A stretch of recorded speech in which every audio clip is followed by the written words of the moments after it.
அக்கா, அண்ணா போன மாசம் காசு வாங்குறது இன்னும் தரலக்கா. ஒழுங்கா 2 நாள்ல தர பாருங்க.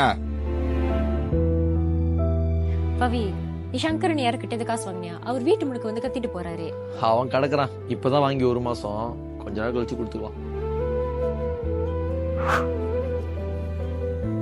கீதா, உங்க அம்மா கிட்ட ஒரு 200 கேட்டு பாக்குறியா? எனக்கு அர்ஜென்டா காசு தேவைப்படுது.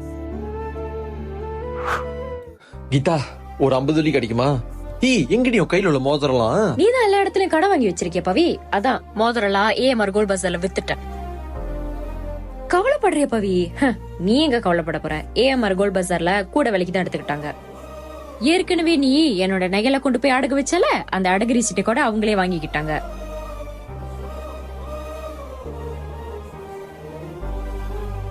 இப்போ அந்த 50 நான் யார்கிட்ட கேக்குறது? ஏஎம்ஆர் கோல்ட் பஜார்ல நீங்க யூஸ் பண்ணாத பழைய கோல்ட் இல்லனா உடைஞ்ச கோல்ட பெஸ்ட் பிரைஸ்க்கு எடுத்துப்பாங்க. அது மட்டும் இல்லாம 2 வாரத்துல உங்களுக்கு பிடிச்ச டிசைன்ல ஜுவல்லரிஸ கஸ்டமைஸ் பண்ணி கொடுத்துருவாங்க. இவங்க கடை எங்க இருக்குன்னு பாத்தீங்கன்னா இங்கதான்.